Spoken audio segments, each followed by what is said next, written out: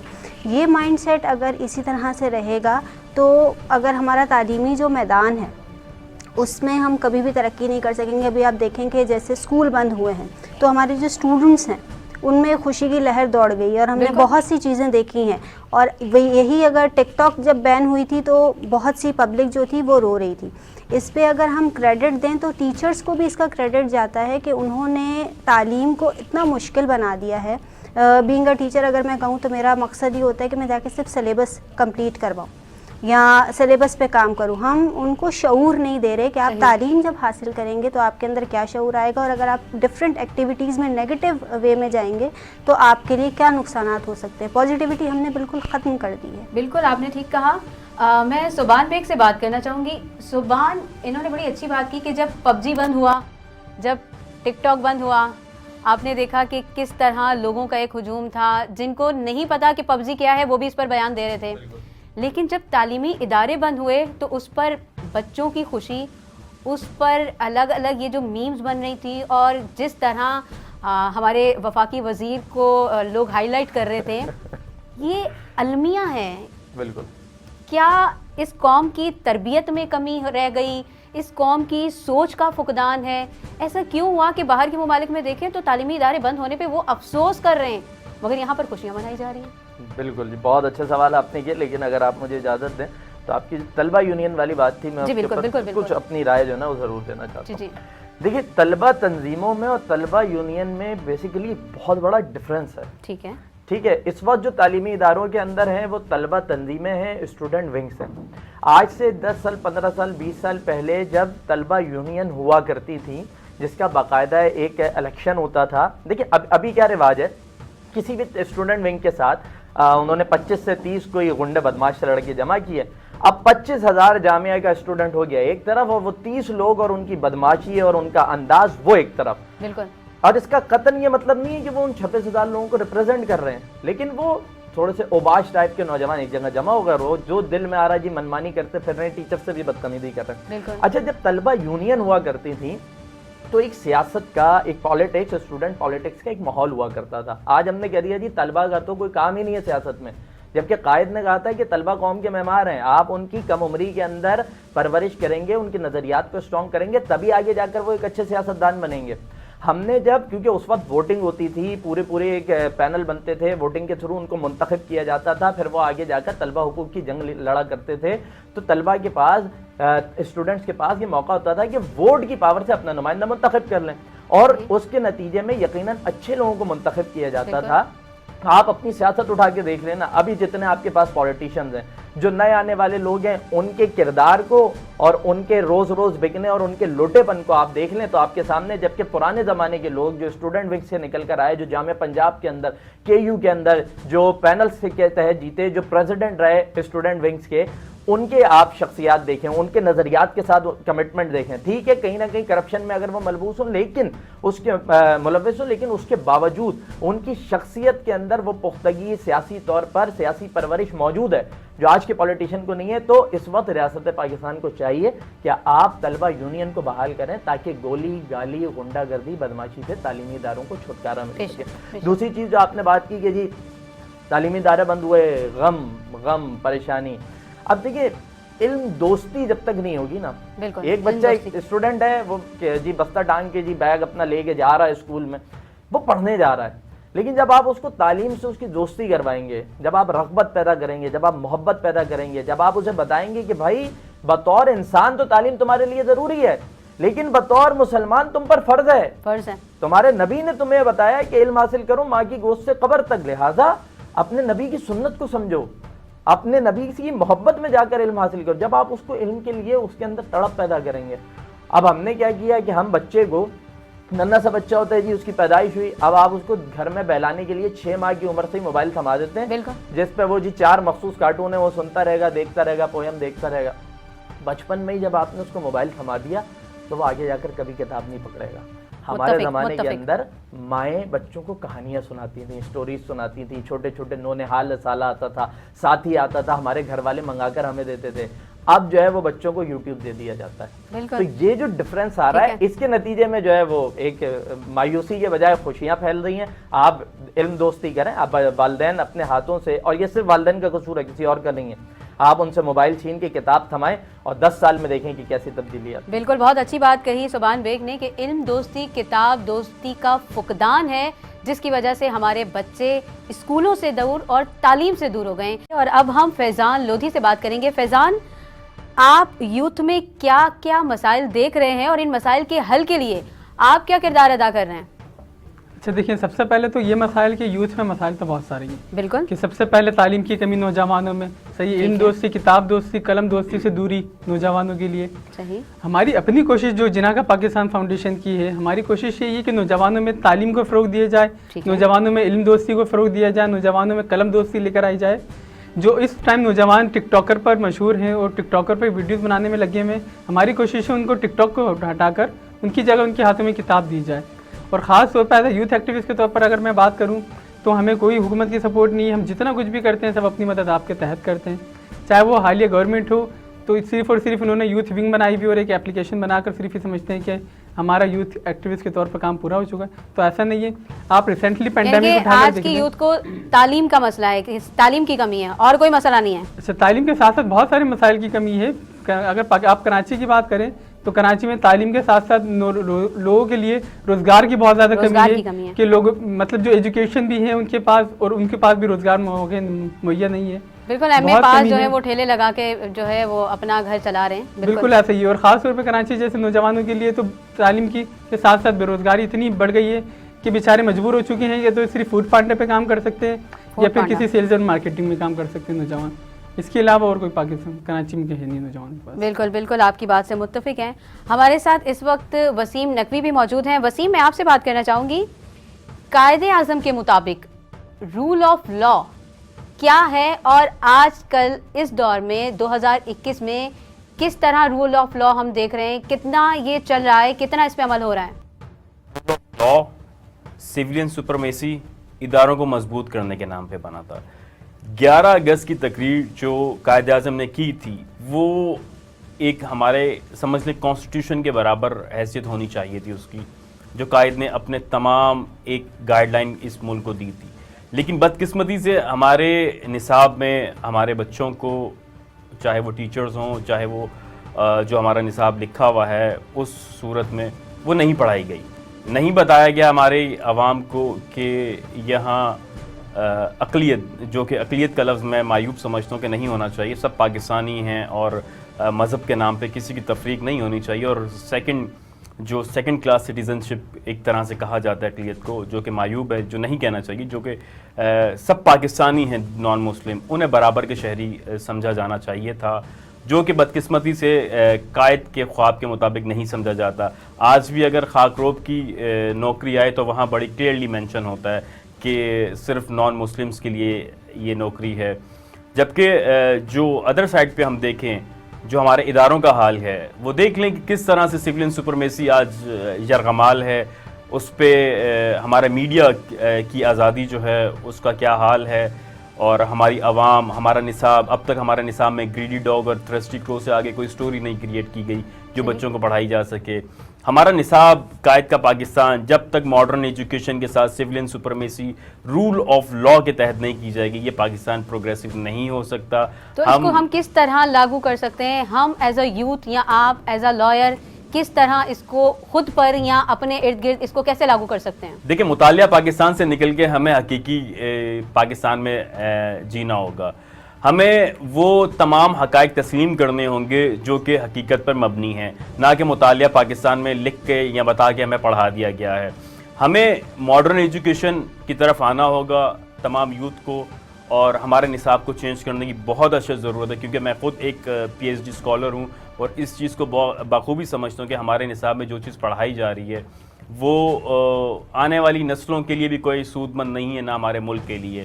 اور second thing, rule of law. ہمیں اس ملک میں سیولین سپرمیسی کو پریویل کرنا چاہیے اور سولین سپرمیسی کی جدوجہد جو ہے وہ جاری رکھنی چاہیے. جب تک اس ملک میں سولین سپرمیسی اور جو سولین ادارے ہیں وہ بالادست نہیں ہوں گے تب تک یہ ملک آگے نہیں بڑھے گا. اور یوتھ کو یہ بات سمجھنے کی ضرورت ہے کہ دنیا نے عسکری ماشاء اللہ بادشاہت کو ریجیکٹ کر کے آج وہ جمہوری دور میں جی رہے ہیں, جو صدیوں کئی سو سال کا سفر طے کرنے کے بعد آج اس نتیجے پر پہنچے.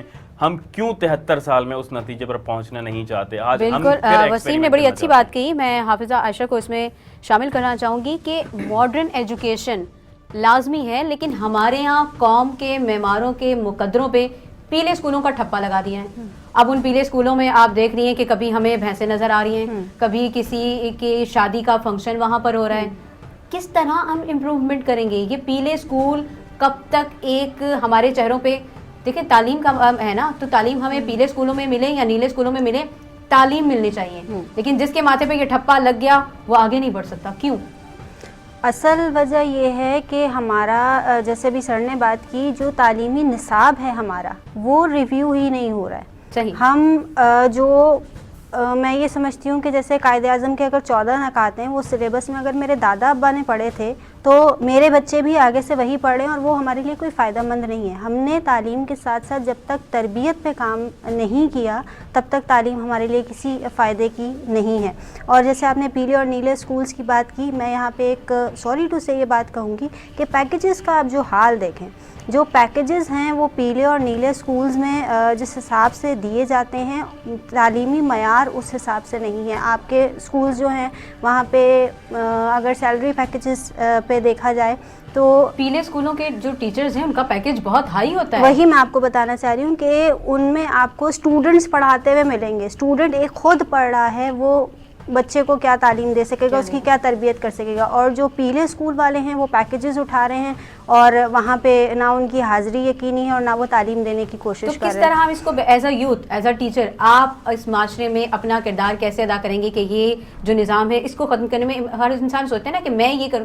آپ نے کیا عہد کیا ہے کہ آپ اس نظام کو کس طرح بہتر کرنے میں اپنا کردار ادا کر سکتی ہیں؟ سب سے پہلے تو ہمیں اس فرسودہ نظام سے نکلنا ہوگا, جو ہمارا رٹا نظام ہے اس سے نکلنا ہوگا, اور ہمیں برین اسٹارمنگ کرنی ہوگی. جس طرح سے ہم اسٹوڈنٹس کو آگے لے کر جائیں, یہ نہیں کہ ہمارا بچہ جو ہے آج ٹیچر نے یہاں سے یہاں تک مارک کرا دیا اور مجھے یہ یاد کرنا ہے, پھرے بھی بن گئے, سب کچھ بن گئے, ایک تعلیم کا آپ کا جو مزہ ہے وہ ختم ہو گیا. اگر ہم برین اسٹارمنگ کریں گے بچوں کی, ان کو خود کتاب سے ان کی دوستی کروائیں گے. سب سے پہلے تو کتاب دوستی ہے. آپ دیکھیں کہ بہت سی لائبریریز بن رہی ہیں, اسٹریٹ لائبریریز بھی بن رہی ہیں, لیکن ہم ان لائبریریز پہ کام کس طرح سے کروا رہے ہیں؟ ہم نے کتابیں تو شو کیس میں سجا کے رکھ دی ہیں, لیکن وہ بچہ اس سے لے کیا رہا ہے, حاصل کیا کر رہا ہے؟ ہمیں اس کی طرف بچے کا رجحان پیدا کروانا ہے, کتاب دوستی کروانی ہے. ہم موبائل پکڑا دیتے ہیں, ٹیبلٹس ہیں, لیپ ٹاپ لے کے بیٹھے ہوئے ہیں, لیکن ریسرچ نہیں ہے. لیکن جو تعلیم دی جا رہی ہے, آپ نے وہ لفظ استعمال کیا پھرے, وہ تعلیم حاصل کر کے بھی جتنا ٹیچر نے پڑھایا ہے, جتنا سبق دیے, اس کا پڑھ کے بھی بچے اگر امتحان میں جا کے پھر پھروں سے ہی جو ہے وہ سبق سیکھیں گے یا پھروں سے ہی کریں گے, تو وہ کس طرح معاشرے میں ایک اچھا شہری بن کر کس طرح اچھا کردار ادا کریں گے؟ اصل میں آپ کو یہاں پہ ایک بات بتاؤں, جو سیلری کی میں نے بات کی ہے, ایک ٹیچر ہے اس پہ برڈن ہوتا ہے کہ آپ کو یہ سلیبس دے دیا گیا ہے, آپ نے اتنا ٹائم ہے اور اس میں یہ آپ نے کتاب پوری کروا دینی ہے. آپ میٹرک لیول پہ اگر جا کے اردو کی بک دیکھ لیں تو وہ غالب کی غزلیں ہیں, میر تقی میر کی غزلیں, وہ ہمارے کس کام آ رہی ہیں؟ وہ ہمارے کسی کام نہیں ہے. ہمیں اپنی سلیبس کو چینج کر کے اس میں ایسی چیزیں رکھنی ہیں جو کہ ہماری یوتھ کے لیے فائدہ مند ہو. ہمیں اپنی ہسٹری کے بارے میں نہیں پتہ, ہمیں اور چیزوں کے بارے میں نہیں پتہ, تو طلبہ میں ایسا ایک رجحان پیدا کرنا ہے کہ وہ خود کتاب سے دوستی کریں. ٹھیک, بہت اچھی بات کی کہ ہمیں طلبہ میں ایسا رجحان پیدا کرنا ہے کہ انہیں خود کتاب سے محبت ہو جائے, وہ خود کتاب کی طرف راغب ہو جائیں. اب ہم بات کریں گے مرزا صبحان بیگ سے. صبحان, ہم دیکھ رہے ہیں کہ ٹک ٹاک نے, لائکی نے, اس طرح کی ایپس نے اقبال کے شاہینوں کو شاہینائیں بنا دی ہیں. مطلب ٹھیک ہے, ایک عورت کا اپنا مقام ہے, ایک کردار ہے, ایک عزت ہے, کیا اس کا یہ مطلب ہے کہ مرد جو ہے وہ عورت بن جائیں؟ بہت نازک صورتحال ہے معاشرے کی, اس تمام ساری چیزوں کو سامنے رکھا جائے تو. اور دیکھیں, میں یہ سمجھتا ہوں کہ یہ مجموعی طور پر نا انٹرنیشنلی دنیا کو ایک جانب دھکیلا جا رہا ہے. اس طرح کی اپلیکیشنز کا بننا، ان کا جو ہے وہ آنا، اس میں اتنا پیسہ ہونا کہ نوجوان اس کو ایک اٹریکٹیو اپنا روزگار بنا کر اس کے اندر جو ہے وہ داخل ہونے لگ جائیں، اور اس کے لیے انہیں کوئی عجیب و غریب سی حرکت کرنی پڑے، کوئی بیہودہ حرکت کرنی پڑے یا کوئی ایسی حرکت کرنی پڑے جو اس کی فطرت سے مطابقت نہ رکھتی ہو، وہ کر گزر رہا ہے. بالکل. اچھا یہ ہو کیوں رہا ہے کہ آپ نے اپنی یوتھ کو لگا دیا جی پیسے کی دوڑ میں. ہم نے اس کو یہ تو کہا کہ ایک کامیاب انسان بنو بیٹا، پیسہ کماؤ، پیسہ ہوگا تو عزت ہوگی. اس کو یہ نہیں بتایا کہ تم نے ایک اچھا انسان بننا ہے. تمہاری اقدار، تمہاری اخلاقیات کیا ہیں، تمہاری تاریخ کیا ہے. یہ دیکھیں کہ ایک ساتھ کوئی چیز نہیں ہو جاتی کہ آج جی کوئی اپلیکیشن لانچ ہوئی. یہ سالوں اور صدیوں سے جو چیزیں چلی آ رہی ہوتی ہیں، جو بچپن سے بچے کی پرورش کی جا رہی ہوتی ہے، یہ اس سب کا نتیجہ ہوتا ہے. اپلیکیشن کمال نہیں کرتی کہ آگے اس نے جی کسی انسان کو کسی طرح دھکیل دیا، بلکہ بنیادیں جو اس کی مضبوط کی گئی ہوتی ہیں. اب آپ نے اس کو بچپن سے اگر فلموں کے اداکاروں کو دکھا کر ان کا ہیرو بنا دیا، آپ نے اگر اداکاراؤں کو ہی اس کے لیے فیوریٹ پرسنالٹیز بنا دیا، آپ نے اس کو نہیں بتایا کہ محمد بن قاسم کون تھا، ایوبی کون تھے، آپ نے نہیں بتایا طارق بن زیاد کون تھا، آپ نے نہیں بتایا محمد علی جناح کی قربانیاں کامیابیاں کیا تھی. بننا ہے تو ان جیسا بنو. آپ نے اس کو فلمیں دکھا دکھا کر انہی کو ان کا ہیرو بنا دیا. تو اس سب کا نتیجہ ہے کہ وہ اسی کی نقل میں پڑتے ہوئے، اور جب آپ نے پیسے کی دوڑ میں لگایا کہ بس کماؤ، کہیں سے بھی لاؤ بس کماؤ، اور اس سب کے نتیجے میں جب اس کو پیسے کی اٹریکشن جہاں دیکھی وہ اسی طرف دوڑا. مطلب پیسے کی اٹریکشن میں نادر نادرہ بن سکتا ہے. نادر نادرہ بن گئی ہے، بن چکا ہے. اور کمال یہ ہے کہ نادرہ نادر بننے پہ لگی ہوئی ہے. بالکل، یہ ایک المیہ ہے. بے شک. اچھا صوبان، میرا آپ سے اب آخری سوال ہے کیونکہ اب وقت کم ہے، ہم اپنے اختتام کی طرف جا رہے ہیں. ایک سماجی کام ہمارے یہاں بہت زیادہ ہو رہے ہیں اور یہ بہت اچھی بات ہے. سیلانی بہت اچھا کام کر رہے ہیں. مطلب ظاہر سی بات ہے وہ غریبوں کو یا مسکینوں کو کھانا کھلا رہے ہیں، کچھ لوگ اپنا صدقہ یا اس طرح کی ان کے ہیلپ آؤٹ بھی کر رہے ہیں.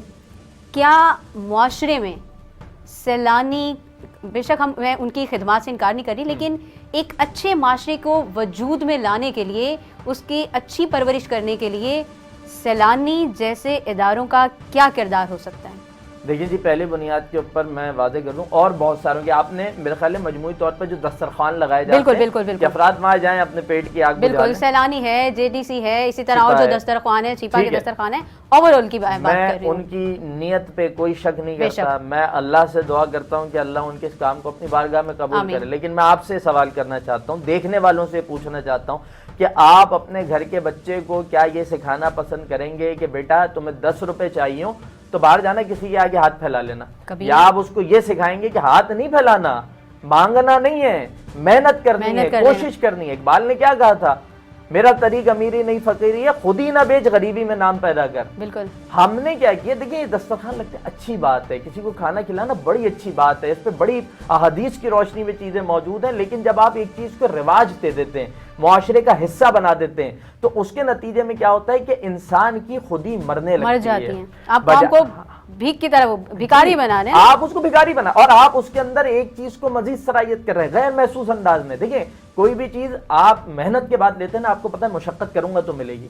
ایک دفعہ آپ کو وہ چیز بغیر مشقت کے مل جائے گی، دوسری دفعہ بغیر مشقت کے ملے گی، تیسری دفعہ ملے گی، تو چوتھی دفعہ آٹومیٹکلی آپ مشقت سے خود ہی دور ہو جائیں گے. آپ کہیں گے نہیں جی مجھے بیٹھے بیٹھائے مل رہا تو مجھے کیا پڑی ہے، میں 8 گھنٹے کام کر کے جی چند ہزار روپے کماؤں اور پھر کھانا کھاؤں، مجھے مل جاتا ہے. میری خود ہی نیلام ہو رہی ہے نا، میرا ضمیر ہی مر رہا ہے نا، مجھے اپنے آپ کو موت کے گھاٹی اتارنا پڑا. تو قوم، میں وسیم سے یہاں پہ سوال کرنا چاہوں گی. وسیم، قوم کو خوددار بنانا ہے تو خودداری قوم کے اندر ہم کس طرح ڈالیں گے؟ کس طرح ایک شخص کو، ایک بچے کو ہم خودداری کا سبق دیں گے؟ دیکھیں اگر آپ مجھے اجازت دیں، آپ کے جو سیکنڈ لاسٹ کوسچن تھا اس پہ کمنٹ کرنا چاہوں گا کہ جو نادر ہے وہ نادرہ بن رہا ہے. بالکل. دیکھیں دہشت گرد بننے سے تو اچھا نا وہ یہ بن رہا ہے. ہمارے ملک میں جو دیکھیں ایک چیز آپ کو ہم سب کو سمجھنے کی ضرورت ہے. آپ کی کامیابی الگ ہے، ہماری کامیابی الگ ہے.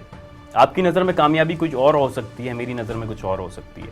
آپ کی نظر میں عزت کچھ اور ہو سکتی ہے، میری نظر میں عزت کچھ اور ہو سکتی ہے. آپ کی نظر میں پیسے کمانے کا ذریعہ کچھ اور ہو سکتا ہے، میری نظر میں کچھ اور ہو سکتا ہے.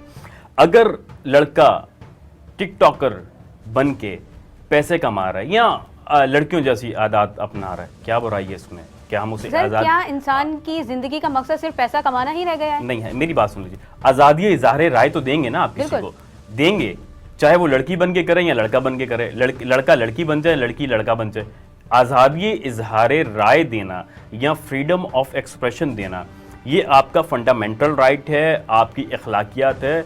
ہمیں کم از کم اگر ہم کچھ نہیں دے سکتے کسی کو, اتنا ضرور دینا چاہیے کہ کسی کو اپنی فیلنگز کا, اپنے ٹائم کا ایکسپریس کرنے کا. ہم ان کی اس فیلنگ کی ہی بات کر رہے ہیں کہ ایسی فیلنگ ان کے اندر کیوں آ رہی ہے, ہم اس فیلنگ اگر کو آ بھی رہی کیوں نہیں روک سکتے. آ گئیں ہم ان کے دیکھیں برائی, اس میں برائی کیا اگر آ گئی ہیں تو کیا برائی, کیا لڑکی اتنا برا. اقبال کا شاہین کون ہے؟ پلٹنا جھپٹنا, جھپٹ کر پلٹنا. اور ہم کیا کہہ رہے ہیں کہ اقبال کے وہی شاہین. اچھا ہندوستان ہمارا, اب کر لیجئے اقبال پہ گفتگو. سر ہم شاہین, مطلب ہم یہ, اس کا مقصد یہ ہوا, اس کا مطلب شاہین ہندوستان کا بھی ہو سکتا ہے, آپ نے پاکستان کا کیوں بنا لیا اقبال کا؟ سر اس کا مطلب یہ ہوا کہ ہم اپنے شاہینوں کو اجازت دے دیں کہ وہ چاند پر زندگی ڈھونڈنے کے بجائے اسی چاند میں اپنی محبوبہ کا چہرہ دیکھیں.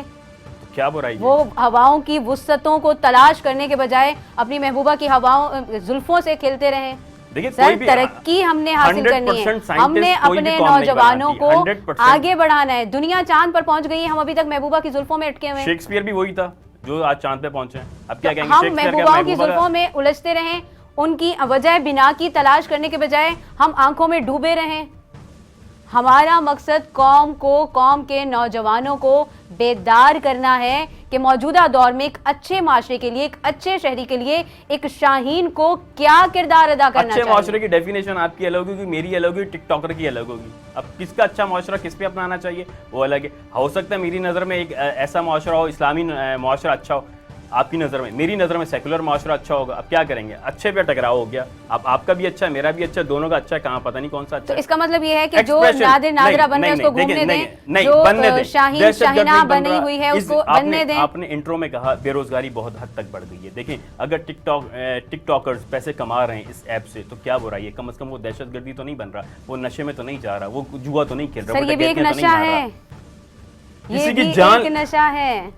تو وہ تو چائے نیند آپ اس میں ایکسپریشن ڈالتی رہیں, کیٹیگریز بناتی رہیں, وہ تو پھر سونا بھی چھوڑ دیتے ہیں, چائے پینا بھی چھوڑ دیتے ہیں. آج کے دن یہ عہد کریں کہ جو کام کر رہا ہے بس وہ پیسہ کما رہا ہے, اس کو آزادی ہے. جب تک کوئی کسی کی مالی اور جانی نقصان نہیں دیتا, آپ کو یا مجھے کوئی رائٹ نہیں ہے اس کی فیلنگ سے کھیلنے کا, اسے روکنے کا. فریڈم آف ایکسپریشن, اخلاقی اقدار بھی, اخلاقیات بھی الگ ہیں, آپ کی بھی اخلاقیات الگ ہیں, میری بھی اخلاقیات. سر آپ جس معاشرے سے تعلق رکھتے ہیں اس کی ایک تہذیب ہے, ایک اس کی اخلاقی قدریں ہیں. آپ ان اخلاقی قدروں کو پامال, ہم یہ نہیں کہہ رہے کہ ٹک ٹاک پہ سارے غلط ہیں, ہم یہ نہیں کہہ رہے. ہم یہ کہہ رہے ہیں کہ آپ نے اپنا ذریعہ معاش اس کو بنایا ہے, لیکن اس کی وجہ سے آپ اپنی شناخت کھو رہے ہیں. کون سی شناخت ہماری؟ سر نادر نادرہ بن جائے تو وہ اپنی شناخت نہیں کھو بیٹھ رہا. کیا برائی, وہ نادرہ بن کوئی برائی نہیں ہے. نادرہ اس کی شناخت ہے, اس کی نادرہ شناخت ہے. اور کیا برائی ہوگی, یہ کوئی برائی نہیں ہے. یعنی کہ اگر اللہ نے عورت کو ایک مقام دیا ہے تو مرد عورت بن جائے. سر ہم کون سے معاشرے میں رہ رہے ہیں, اسلامی جمہوریہ پاکستان. ٹرانسجینڈر کو کہاں رکھیں گے پھر آپ؟ سر وہ قدرتی ہے, وہ اللہ پاک کی طرف سے. ہم یہ نہیں کہہ رہے کہ یہ فلاں مرد ہے تو وہ اٹھ کے جو ہے وہ اس جینڈر میں چلا جائے. ہو سکتا ہے ہم یہ نہیں کہہ رہے کہ یہ خاتون جو اپنی ایپس چینج کر رہا ہے وہ بھی اللہ کی رضا حکمت شامل ہو اس میں. شاباش ہے, شاباش ہے. رضا شامل نہیں ہو سکتی, یہ انسان کی اپنے کمزوریاں ہوتی ہیں کہ جس کے بعد وہ دوسری یعنی کہ آپ اپنے نفس پر قابو نہیں پا پا رہے. جی آپ اس کے لیے کسی اپنے ساتھ مفتی کو بٹھائیے, پھر وہ آپ کو قرآن زیادہ بہتر بتا سکیں. ہم نے تو قائد کو ایک مولوی قائد بنا دیا, سیکولر قائد سے. اور قائد جو ہے سر وہ قرآن پاک ہے یا محمد رسول اللہ صلی اللہ علیہ وسلم کی ذات ہے کہ جس کی کہی ہوئی ہر بات حق ہے اور اس کے علاوہ سب کچھ باطل ہے. بس بات یہاں ختم ہو جاتی ہے. جناب ہمارا یہ گفتگو کا سلسلہ اسی طرح چلتا رہے گا, اور انشاءاللہ آج کے دن ہم نے یہ عہد کرنا ہے, میں نے یہ عہد کر لیا ہے کہ میں بحیثیت پاکستانی آئین پاکستان کی وفادار رہتے ہوئے اس ملک کے معاشرے کے کردار میں, اس کی نشوونما میں اپنا کردار پازیٹیو رکھتے ہوئے ہر وہ کام کروں گی جس سے ملک و ملت کی عزت آبرو محفوظ رہے اور اخلاقی قدریں بھی پامال نہ ہو. اور یہی ہم سب کا ویژن ہونا چاہیے. اس کے ساتھ ہی آج کی اس خصوصی ٹرانسمیشن سے ہم آپ سے اجازت چاہیں گے, اور میں اپنے تمام مہمانوں کا بہت شکریہ ادا کروں گی کہ آپ لوگوں نے ہمیں اپنا قیمتی وقت دیا. ناظرین اسی طرح وقتاً فوقتاً آپ اپڈیٹس لیتے رہیں گے اور دیکھتے رہیے فیض ٹی وی.